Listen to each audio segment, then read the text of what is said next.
Woke up in Paris, broke all the mirrors. What that mean? Watched me last night was two-tone. They caught me fucking on camera. I ain't embarrassed. Pull up, back home, flag on, tats out. What the fuck is that about? I'm homebred, hometown, been around the world. I'm back now. Mr. Miyagi. What's going on, guys? Welcome back to another episode of the Health and Hustle podcast. This is episode number 14. On today's episode, we have two cool topics. One on the rotator cuff for the health, and then the hustle is content overload, which we'll get into here in a little bit. So before we do that, we'll start with my co-host, Corey Carpenter. How you doing, man? Yeah, Todd, what's up, man? I'm doing good. How are you doing? Doing good, man. Trying to stay busy with all this free time I got. What's on the agenda for you? Curious to see what you've been up to lately. Got any projects going on, or are you just kind of catching up on some work that you hadn't gotten finished yet from before, or what do you got going on? Yeah, man. So I'm very, very stir crazy right now, kind of because I don't have anything set in stone right now, and I don't have any workshops this week, so I'm kind of trying to figure out what I'm doing. But I'm working on a couple of articles for Max Effort, and then without getting too much into it, I won't even say the magazine name right now, but I'm going to start writing articles for a magazine too. I just got off the phone with that guy probably half an hour ago, which is pretty cool. And then I'm probably going to start doing some personal training at one of the local gyms here in my hometown. So just trying to stay busy, definitely getting caught up on some YouTube stuff and some content. These things are kind of starting to get rolling a little bit with that. So just trying to stay busy, you know. That's pretty sweet, dude. Just not being in the car for like 8 hours a day probably has to free up so much time you don't know what to do with yourself. Yeah, it's definitely different because I kind of like having that that very regimented schedule. And now I'm trying to figure out how to do things without being very strict on time. So, but I'm figuring it out. So. Are you sleeping more than 2 hours a day now, or what's your sleep schedule like? I am. I'm actually getting like 6 to 7 hours right now. So I actually feel pretty good. How you feel, better? Yeah, and my body weight's down. We just talked about this off air. I weighed 165 this morning, which is the second lowest I've been throughout this prep, and I actually hit rep PR with 225 for 5 times on bench. So I'm feeling pretty strong. And I think that obviously I attribute that a little bit to the sleep, even though my calories and everything are kind of on the downside. So. Yeah, that's cool, man. Yeah, like you'd said before, as long you've already kind of got your numbers in mind that you want to hit on the platform anyway. So if you find your numbers and find your groove, and then just keep that there as your body leans out, I think you'll be set. Yeah, man. I'm just enjoying the process, and hopefully I'm not the weakest guy there come September. So what's going on with you? I know you're in full wedding stuff right now.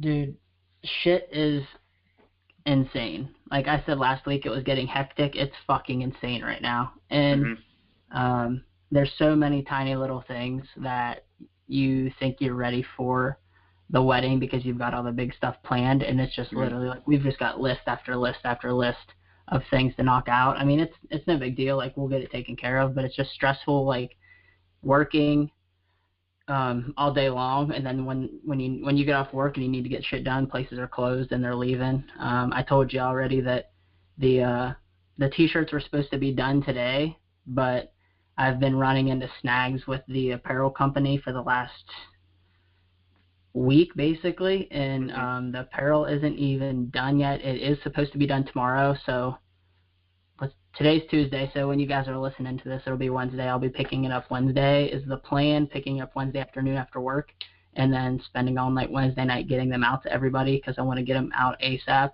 So hopefully those get into people's mailboxes starting by the end of the week. But dude, it's been a struggle between the wedding and working and still training myself and getting this apparel thing going.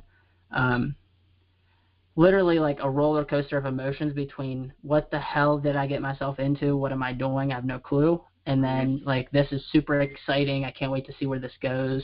We're learning so much and getting so much experience. I mean, it's just a constant battle. Yeah, I think it's cool because going back to, when you and me first started getting to know each other, and then at the beginning of this podcast, one of your biggest things was you one of your regrets is you waited too long for a lot of things. And I think it's cool that you put this apparel thing on your plate when you're in full swing, getting things ready for the wedding. Because if you would have put it off, man, it never got done. So I think that's pretty cool. And it's kind of showing that you're making progress in that regard too. Yeah, dude, I was talking to a buddy at work today, and I'm like, and everybody understands it's a momentum thing. You have to take it when it's rolling. You can't wait. Like, there's no way in hell I could have waited till I got in from the honeymoon and tried to take off. It would have been long gone.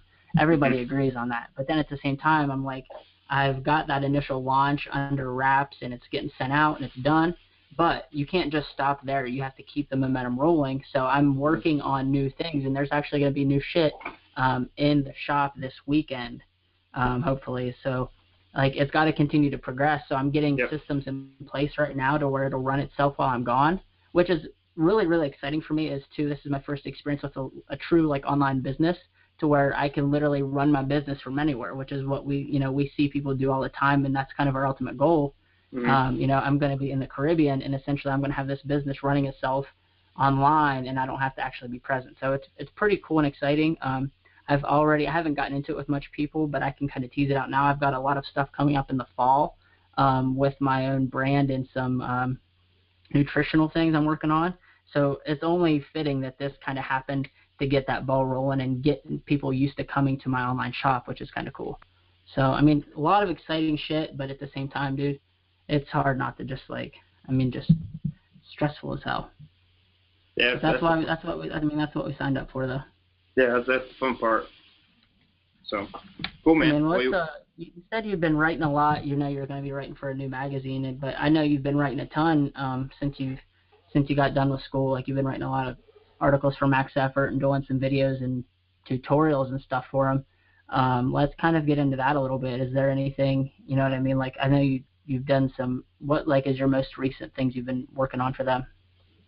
Well, I did the first one I did was just a pure performance release. I did a video for their Technique Daily and then an article, and it was kind of just, it was all good information and something that I like doing.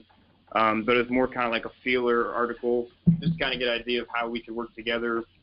Because this has kind of been like 6 or 7 months in the making. Because it was something I had, proposed to Corey a long time ago during one of our first business meetings. So it's cool to see it all kind of like coming together. But from there, I started a Rotator cuff series, and actually, I'm just finishing article 2 today. So hopefully that'll drop hopefully by the end of the week. Well, my last 2 have been on the Rotator cuff. I've done a little bit of content on my Instagram, Facebook, and things about some just anatomical relations, and I'm hopefully later in the week I'm going to get into some injuries, kind of the actions, and all the actual like anatomy stuff. Give people a background on it so they can kind of maybe not self-diagnose, but get a better idea of why they're having pain, where it's at. Mm-hmm. That'd be really good, because I know a lot of people run to the doctor way earlier, I think, than they should. Like, people don't need to go to the doctor as much as they do, but at the same time, there's people like me that refuse to go, period. So any bit of knowledge, or at least understanding of what's going on, was definitely better than just running around blind, forever. Yeah, man. I think this is a topic we should get into in the future, but just like you said, people run to the doctor way too quick, and I think that's kind of the way the healthcare industry has kind of went as far as doctor visits and such, because it's a business, so everybody's trying to make money, and I think they've kind of rerouted people's brains to trying to get them into the doctor as quick as they can, just to get that money, even if they don't need it necessarily. So that's one of my goals for doing this kind of stuff. Yeah, I've always just thought it was just that the world's gone soft as hell, but I think that's part of it. But I think a lot of it is, like you said, it is a business. I mean, hell, where I work at one of the top hospitals in the country, and yes, they call our patients, but in certain meetings, you're taught that your patient is a customer. I mean when people are calling patients customers, that's got to set off some flags there. For sure. So that's one of the things I'd like to change. And it takes more than one person, but I think we're getting on the right path. I mean, with the people that we come in contact with, I think they're getting the idea. So. Yeah. Cool, dude. So let's get into some shoulder stuff then. Is there like what can we talk about with that? Yeah. So the shoulder, basically, I talk about in the one article. The shoulder is one of the most freely movable joints in the body. It's got 3 degrees of freedom. So, I mean, it's got flexion, extension, abduction, adduction, and circumduction. So it really can move in all planes, and which is great. I mean, obviously we need that for whether it's pitching, doing things in the weight room, and really any overhead activity, even just washing your hair in the shower. But with all that movement comes a lot of instability, because the way that the shoulder joint is part of there's a little part off the scapula or shoulder blade called the glenoid, and that's where the head of the humerus goes into. That's kind of where that articulation is, and it's very, very shallow, that glenoid is, so it doesn't fit well together. So it's very, very unstable. The labrum, which we have a labrum type thing in the hip and in the shoulder. It kind of deepens that socket to give it a little bit more stability, but even so, it doesn't really do it justice. So the main stabilization for the shoulder comes from musculature, and that main stabilization comes from the rotator cuff. So the rotator cuff encompasses 4 muscles, and again, I might throw this video back up, but I'm also going to do another one tonight, I think, if Emily can video it for me, about kind of what the actual actions of each muscle are. But so basically the 4 muscles of the rotator cuff are the supraspinatus, infraspinatus, teres minor, and subscapularis, which probably sounds like different language to some people, but I mean, it's just, that's what they're named. I mean, all these anatomical names and terminology really can be confusing because they're all kind of derived from like Latin terms, so it makes it tough, but they're really not that hard to learn. So basically, they're all, the way that they're oriented is they're all down the shoulder blade. So the supraspinatus is the very top, the infraspinatus is right below it, the teres minor is kind of on the lateral edge of the shoulder blade, and the subscapularis is actually on the front side of the shoulder blade. So it's the closest to the, I guess, if you want to think about it this way, closest to the pecs, kind of in relation on the shoulder blade. Does that make sense? Yeah. Mm-hmm. Cool. So these are the main stabilization for the actual shoulder itself, because like I said, it doesn't get really much from the bony, and there's a little bit from the ligaments. Obviously, there's ligaments at every joint that support it, but the main stuff does come from the musculature. So basically, with like injuries and type things with the shoulder, the supraspinatus is the main or the most injured muscle of those 4 muscles, and it could be from different things. It's huge in pitching. It's injured all the time in pitching. I know a lot of people who injure it during like heavy low bar squats. These are that external rotation they're doing at the shoulder joint, trying to get the bars low on their back as they can, and then other things as well. Have you ever had any rotator cuff issues, Corey? Yeah, actually, I have, and it was actually from a low bar squat. I didn't know it was. I've went to Dr. Kelly numerous times, and I thought it was my infraspinatus, but maybe it was supra. But yeah, it was on a. It wasn't even benching or anything. It was a low bar squat. Bar rolled on me, and I wasn't tight, and I messed up my shoulder, and I dealt with that for like almost 2 years. Mm-hmm. Well, yeah, I mean, the infraspinatus and teres minor are the big external rotators of the shoulder. The weird thing about the supraspinatus, and I think some people get this kind of mixed up, is the supraspinatus actually doesn't do any rotation of the shoulder. All it does is it assists the deltoid in taking the arm away from the body. So we call that abduction when you're taking it away. Mm-hmm. So abduction and adduction are the counter movements to each. So abduction, I was always taught, like if somebody gets taken, like abducted, they get taken away. So you're taking that away from the body. And then adduction, adduction is back towards the body. So those are like the main movements, and the subscapularis, that internally rotates the shoulder. So those are like the main movements for each muscle. Does that make sense? Yeah. Now, what in terms of the muscles helping stabilize the joint, do you strengthen the muscles by normal weight and strength training, or is it something a little bit different? In terms of strengthening all that up. Yeah. So really, with are you talking more strengthening or rehab, Corey? Well, either rehab or prehab. You know what I mean? Yeah. So really, I mean, I'm going to say this, and I'll probably get some flack for it, I guess, but rehab and prehab, the actual motions are pretty similar. Depending on what injury you have, if you're in a rehab type situation, maybe the sets and reps will kind of differentiate. But basically, you really want to train those internal external rotation mechanisms. I've heard a lot of people recently, and it kind of makes sense, that you don't want to train too much external rotation, because that's what the majority of the rotator cuff does. So you really want to train the internal rotation.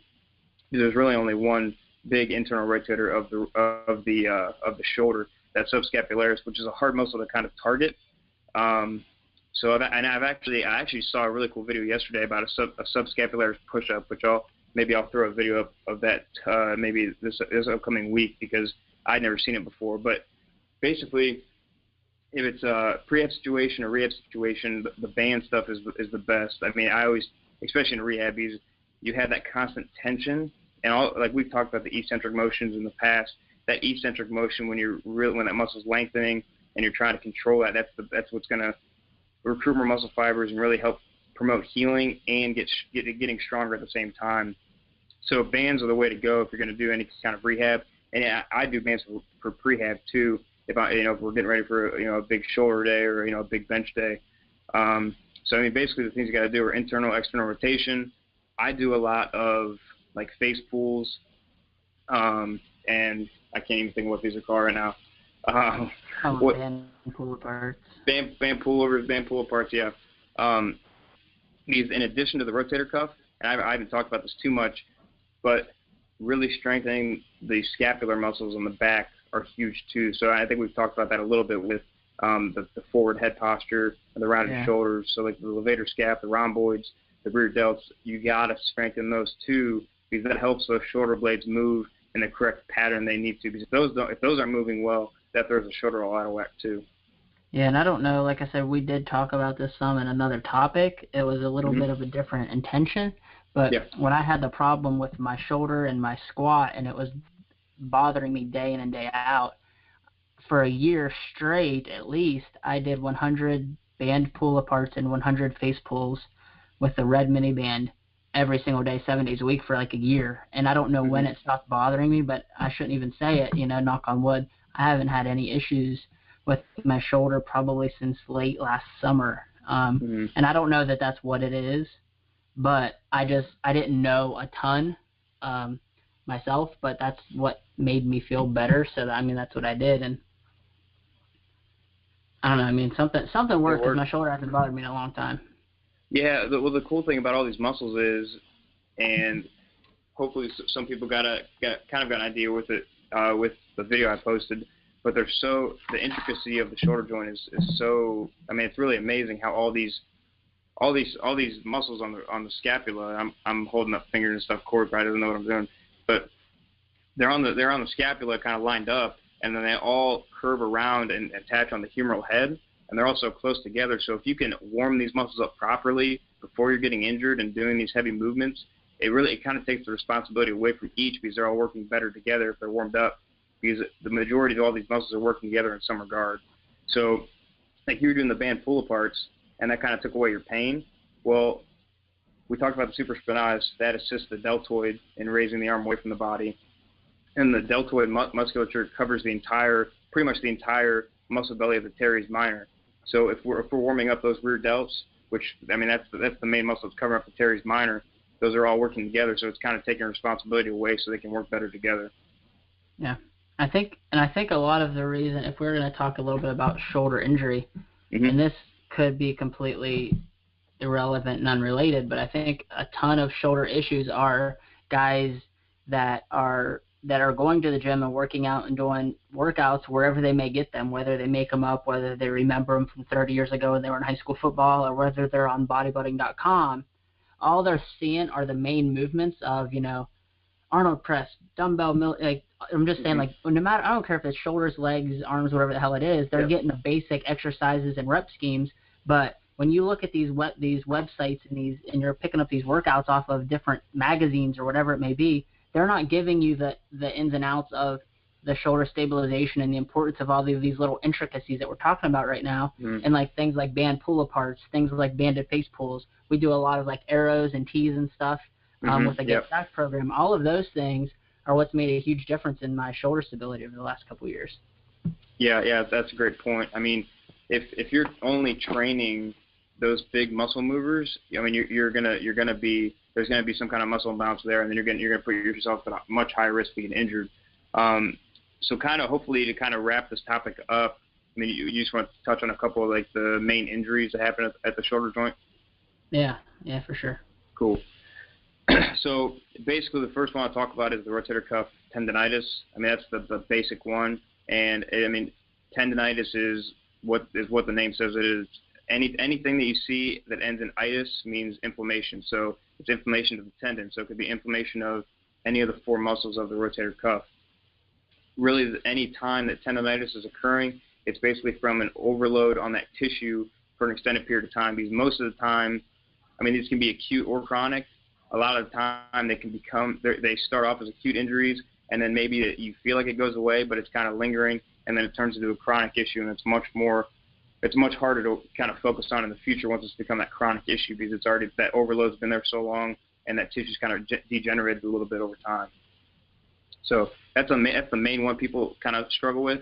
And then I would say the second one, and I mean, I'm not pulling out any kind of statistics here or anything, but that's the main one I hear about. And the second one I hear about is impingement syndrome. So there's different kinds of impingement syndromes that happen. The biggest one that I hear about is subacromial impingement. So that's right up below the acromion process of the scapula. So, I mean, I can't really give a good visualization of this in my head. But basically what impingement syndrome is from is, and I kind of talk about this in this upcoming article I have, we talk about the intricacy of the shoulder joint, how everything's so close together and related. All of these tendons, ligaments, all this bursa stuff is all so close together that if you have any kind of inflammation in one area, that can cause impingement, that can cause all kinds of other issues. So they're all kind of interrelated, which kind of makes it tough, because you may think you have impingement syndrome, but that could be because you had tendonitis in the first place, or you have tendonitis, but that could be because you had impingement syndrome in the first place. So they're all kind of interrelated, which makes it tough. But basically, I kind of veered off, but what impingement syndrome is when there's inflammation in the area and that space closes, and whatever, I talk about subacromial space, and so that space closes and things start rubbing on each other when they shouldn't be. So if you're a lot of people have this with the overhead movements, they feel that kind of popping or clicking type issues. That's an impingement syndrome, which again can be caused mainly from inflammation, which causes that joint space to close. Now, what do you think is the reason that the joint space closes? Is that a swelling of tissue or muscles or tendons, or is that almost like a defense mechanism from the muscles that are around it, saying we don't want that inflammation over here type thing? You know what I mean? Like, is it your body's way of protecting itself, or what? Well, yeah, I mean, the inflammatory process is as much flack as it gets, like with swelling and everything. The inflammatory process is our body's natural defense mechanism. You know what I mean? So when that's all occurring, it's basically just our body's defense mechanism of saying, we're going to make this hurt because it's injured or something's wrong here, so we don't want you to do this movement. But the problem is most people just continue to do the movement anyways. Yeah, okay. You know what I mean? Man. Let's see, do I got anything else? I thought I had one more thing. I got my textbook next to me too. Oh, and the other one I was going to talk about was subacromial bursitis. So right in that same area, there's bursa at each joint, every joint in the body, and basically what bursa do, they're just kind of fluid-filled sacs, and they just help facilitate movement. They're kind of shock absorbers too, and basically just kind of help make everything more fluid in the joint. So again, if a lot of the time, like in the hip, if you get like a hip pointer, you get, in football, if you get tackled and, things start to swell up and you start to get popping and clicking there, that's like a hip bursa or hip bursitis. So it's the same thing in the shoulder. A lot of time it's from a blunt force trauma.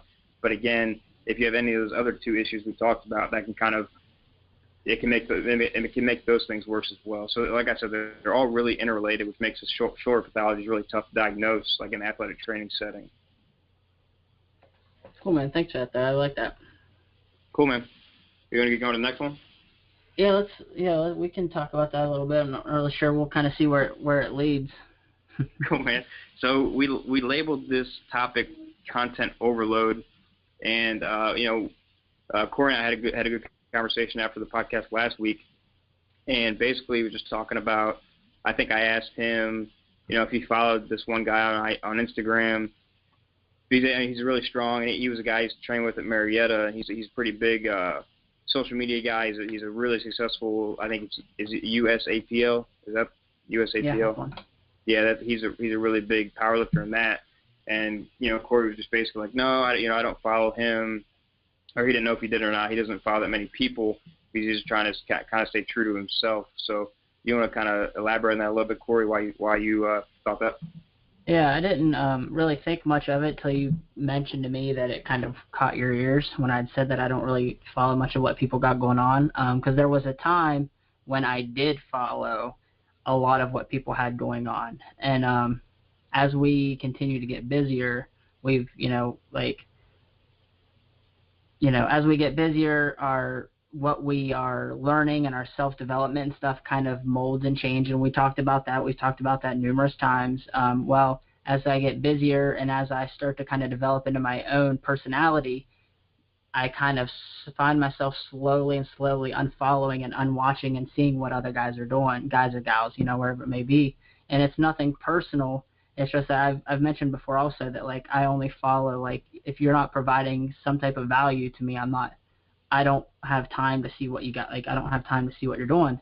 And not that the guy that you mentioned isn't providing value. I'm sure he is. It's just that I found my wheelhouse of people that work for me.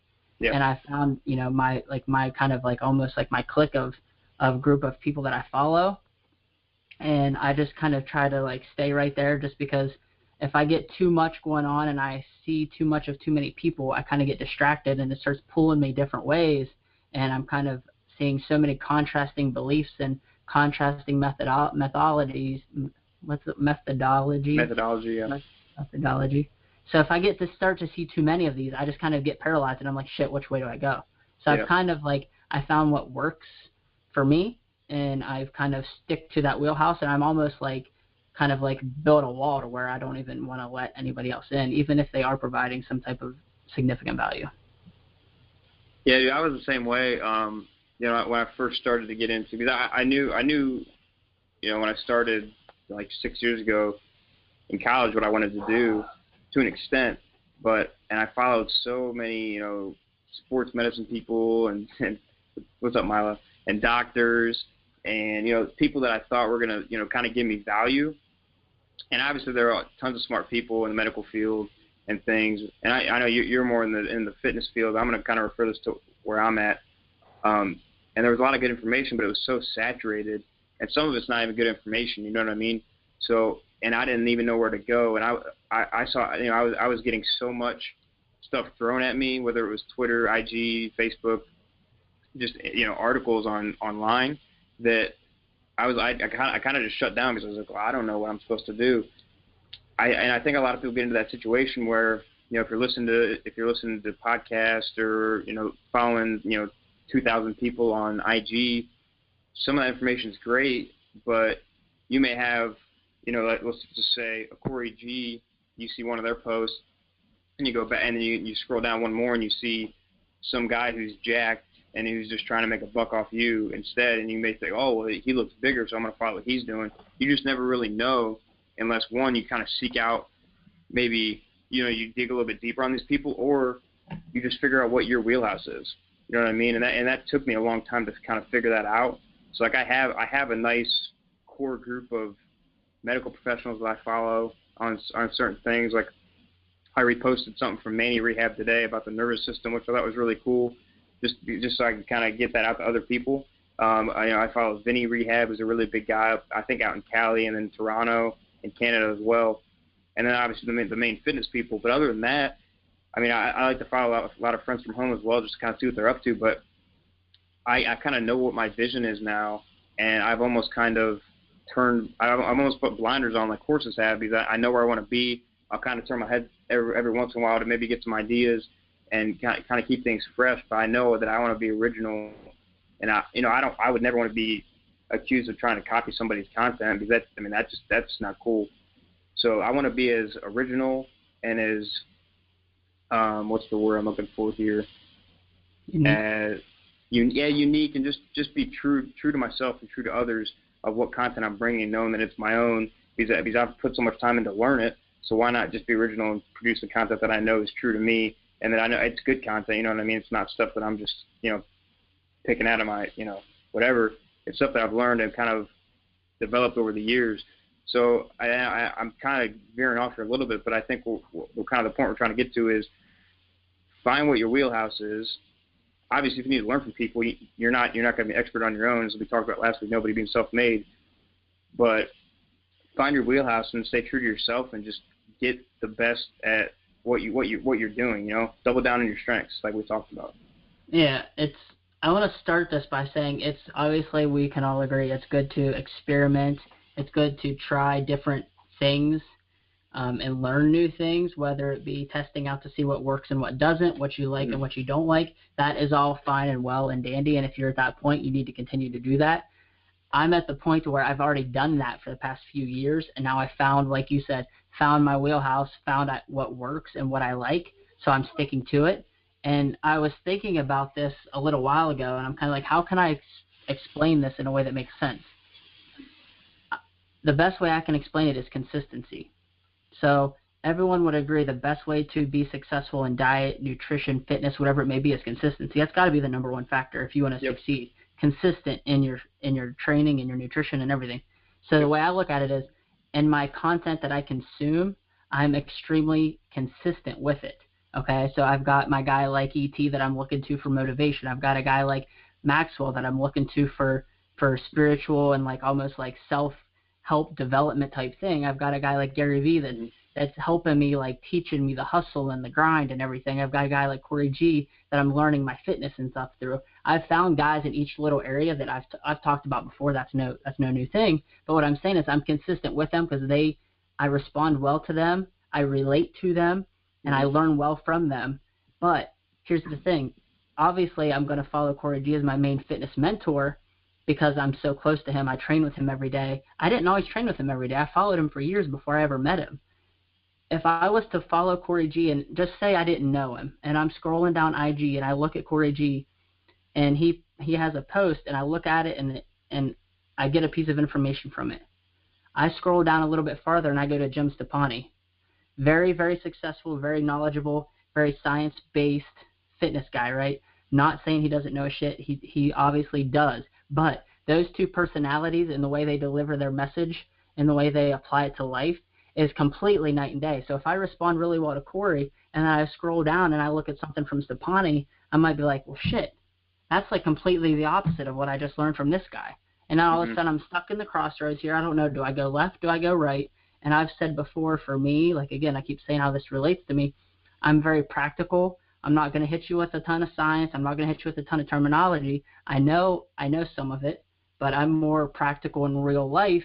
So I gravitate more towards someone like Corey G. Whereas if I was to follow someone like Lane Norton, another awesome dude, knows all his shit, I just don't respond well to the way they deliver their messages because I don't want to look at statistics. I don't want to, I mean, granted, that's probably the number one key factor in proving points, yes, but that's not my jam. I don't really care to see and hear all that. I would rather do something that's more practical in real life to everyday people. So I found the people that I can gravitate towards. Yeah, that's a good point, dude. I think it's good that you kind of pointed out you gotta whoever you're following, you gotta relate to them. Like, I think that was a cool point you brought up because I'm more in the medical field. Well, I have been for a while, and I still relate to Corey more than Jim Stepani or Lane Norton. And not to say that they're obviously very, very successful, very smart. They got all the degrees and everything. But I think it just depends what kind of social place you're in. You know what I mean? Some people love that stuff. Others don't. You see, you just got to find what's best for you. And again, like we say this in some regard every week. There's levels to everything. So like we've kind of started really gearing the people we follow or whoever it is to what we're trying to, what else we need to learn, what we need to get better at, or we know who's going to bring that daily motivation, information, whatever it may be. And then we've cut out some of the other people. Gary Vee talks about all the time. He doesn't listen to podcasts. He doesn't listen to anything. One, he doesn't have time, and two, he just teaches himself. He motivates himself. He always says he doesn't need all that stuff, which is cool. But he's like at the top of the mountain. So like you said, there's obviously little levels, little steps up to everything. Yeah. Yeah, and as we continue to progress and get farther and go higher up, we will adjust accordingly and maybe start to absorb less and less and less of other people. But in terms of content absorption and things we're relating to right now, one other point I wanted to make is if you are someone that's getting your fitness knowledge and your programming and you're looking online for help and what to do in the gym, if you're bouncing back and forth between fitness guy to fitness guy to fitness guy, you're losing that consistency that I mentioned earlier, and you're not sticking with a program or a method. And to get back to just a quick point before we move on to the next about, like I'd mentioned, consistency and training, consistency and mentorship, consistency and content absorption, whatever it may be. If you're somebody that gets your workouts and your fitness programs from an online base or a magazine or maybe it's strictly from someone's Instagram account, if you're constantly switching back and forth between fitness guys, like if you're going back and forth between something G does and something someone else out there in the world does, you're not sticking with a program or a method long enough to get those results that you want. Like the person you're following got those results because they've practiced that method, they've done those lifts, those techniques, they've done them for years, like 20 years. Yeah. You're not going to get those results and look like them by following their program for 8 weeks or 12 weeks and then bounce into another guy. You need to stick with it long enough to see those results. And if you're someone that's constantly trying to pull in everything you see and put it all together into one magic pill, it isn't going to work. You're literally just going to get stuck because you're going to be stretched so thin going in too many different directions. Yeah, it basically, like what you're referring to there, it basically comes down to time involved, and then a lot of people just kind of have it twisted with how steroids have kind of messed up the whole, three sets of 10 for everything, and you're going to get jacked. Yeah, no, yeah, exactly. There's a ton of misconception there, and a lot of disconnect between, I would say that maybe I don't want to say there's a ton of disconnect between the consumer and the industry, I guess maybe is a good way to put it.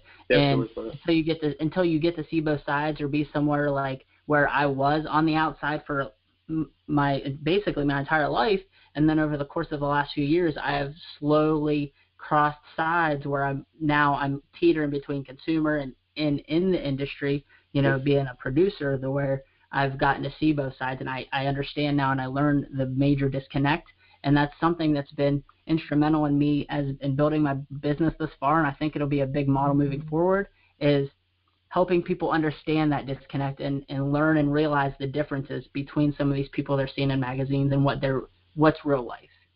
So, yeah, I think that's a good point that we could probably get into sometime. Yeah, I think it's a good future topic for sure. Yeah, one other thing I wanted to touch on before, I didn't have a whole ton to say about this, but one other thing I did want to touch on, like I'd said, I've got my guy for motivation, I've got my guy for business and hustle, I've got my guy for self-development, spiritualization, I've got all these different things. You have to be careful. If you follow or listen to one person too much, you start to talk like them, you start to sound like them. And I guarantee you guys can tell when I'm balls deep into a Maxwell book, it because I'm spitting out quotes left and right.